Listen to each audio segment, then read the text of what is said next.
Welcome po sa Tito Manny TV. Kakaumpisa pa lang po ng taon 2024 pero may mga pasabog na po tayong mga naririnig. Kwentong politics po muna tayo ngayon. Nabalitaan nyo na ba yung sinasabing may viral video daw si President Bongbong Marcos kung saan makikitang siya ay sumisinghot ng cocaine?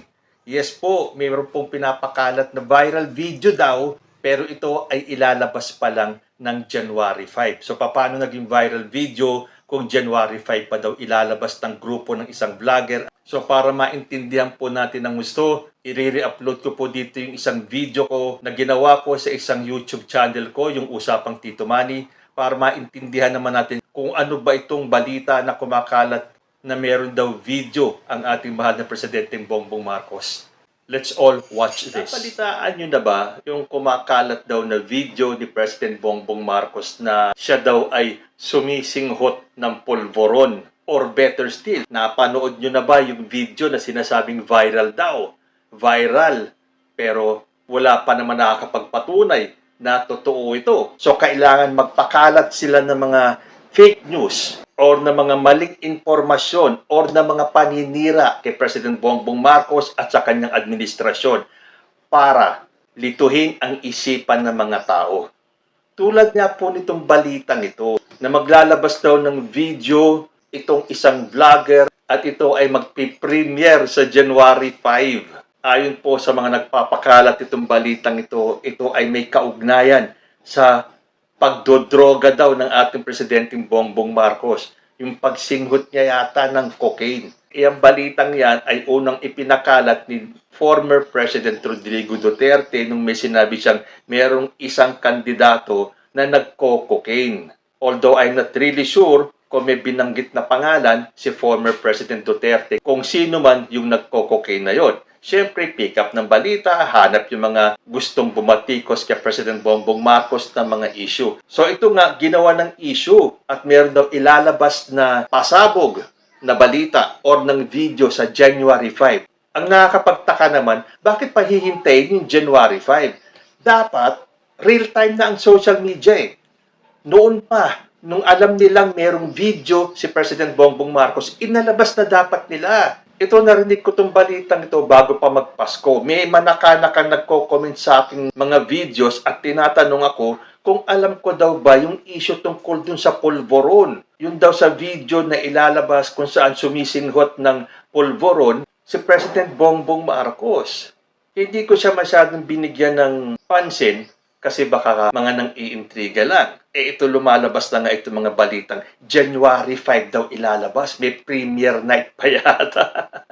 Aba, kung ganun, dapat pala isinabay nila ito nung Pasko dahil ang intensyon nila ay sirain si President Bongbong Marcos at palabasin na nagdodroga siya. Pero kung tatandaan po natin, 2 beses po nagpa-drug test si President Bongbong Marcos nung lumabas ang issue na sinabi nga ni ex-President Duterte na may kandidatong nagko-cocaine.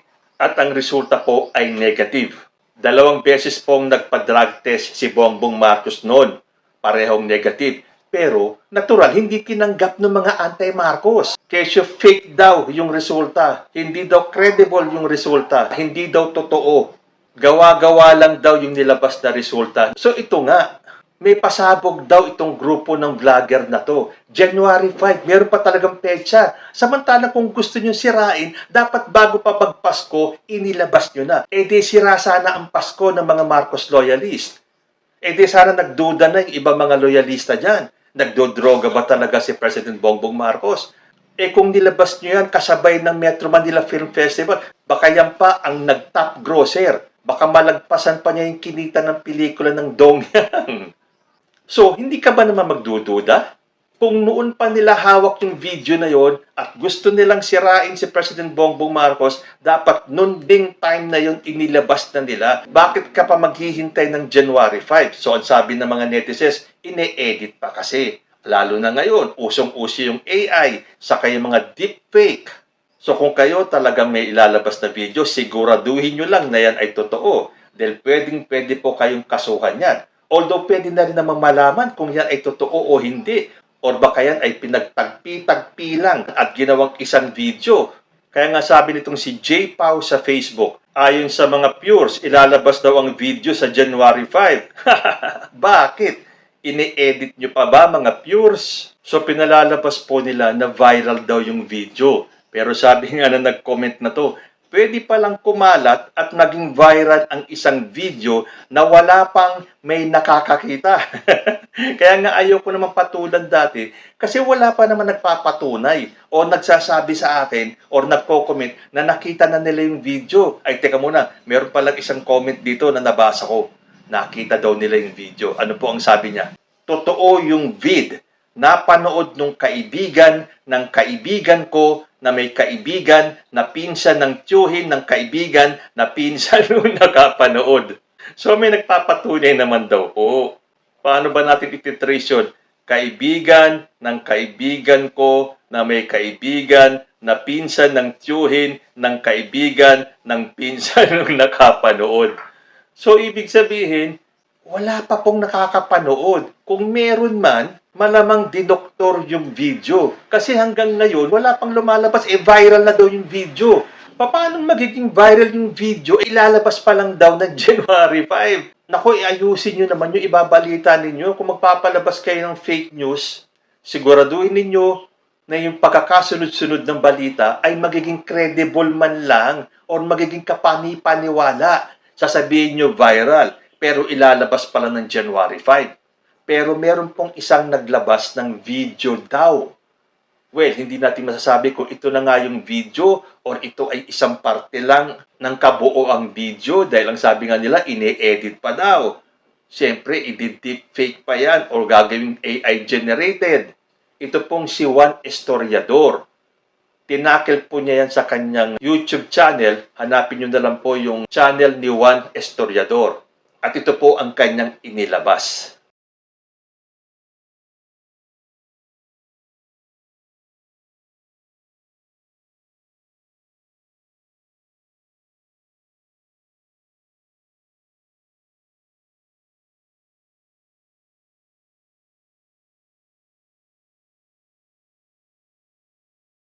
So ayan, porke may nginunguya si President Bongbong Marcos ay inassociate na nila na nagko-cocaine. Well, hihintayin pa rin po natin yung video sa January 5 kung ito po ay kasama dun sa kabuuan ng video sinasabi ng vlogger na ito. Eh kung pag-aaralan daw yung video, ito ay kuha nung panahon ng kampanya na tinawag para magsalita na si President Bongbong Marcos, eh siya po ay kumakain. So natural, bago siya magsalita, kailangan niyang i-clear yung kanyang bibig bago siya magsalita. So ngayon malapit na ang January 5, may mga pro-BBM po dyan na naghahanap ng ebidensya kung totoong meron niya. Pinuntahan nila yung Facebook page nitong si Koya. Alam niyo na kung sino to.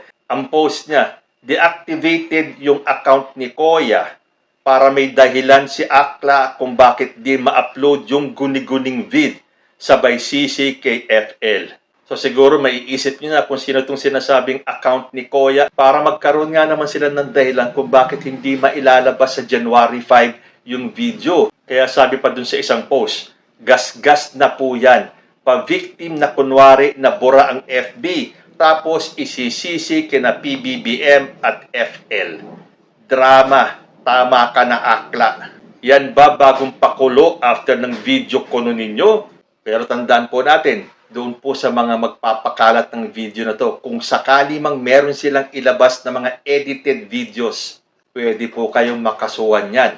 So siguraduhin nyo lang na totoo yung video na sinasabi nila. So ilang araw na lang po mag-January 5 na. Hintayin na lang natin kung totoo itong sinasabing may premiere day pa sila or premiere night. Or baka idadahilan na naman nga nila na na-deactivate yung kanilang account kaya hindi nila maipakita yung video. Yan po ang sinasabi natin. Start pa lang po ng 2024. Pero matagal na po yung sinasabing Oplan 2024. Na gagawin nila lahat ng paraan para pababain si President Bongbong Marcos sa kanyang pwesto. Pero sa tingin ba ninyo, papayag ang mga solid supporters na ma-destabilize ang gobyerno ni President Bongbong Marcos kung nagawa ninyo dati yan nung panahon ng kanyang tatay na si President Ferdinand Edralin Marcos? Not this time. Gawin nyo na lahat ng gusto nyong gawin. dahil nakaabang lang po ang buong puwersa ng mga supporters ni President Bongbong Marcos. So ayan, hihintayin po natin January 5 kung may katotohanan ba itong sinasabi nilang viral video ng ating mahal na Presidenteng Bongbong Marcos. Pero doon po sa mga magpapakalat ng video, babala lang po. Kung hindi kayo siguradong totoo yan, baka kayo ay makasuhan. So siguraduhin nyo muna na kung sakaling isa kayo sa magpapakalat ng video na yan, be 100% sure na totoo yung video na yan. Kung hindi, kaso po ang inyong kakaharapin. Kayo po, dapat ba tayong maniwala dito sa pinapakalat nilang balita na may video daw si President Bongbong Marcos? Hintayin po natin, January 5, tutukan po natin yan. Baka ito ang sisira sa record ng pelikula ni Marian Rivera at ni Dingdong Dantes. Totoo kaya itong video na to? O isa lang to sa mga pasabog ng paninira against sa ating presidente? Hanggang sa susunod po mga issues, maraming salamat po.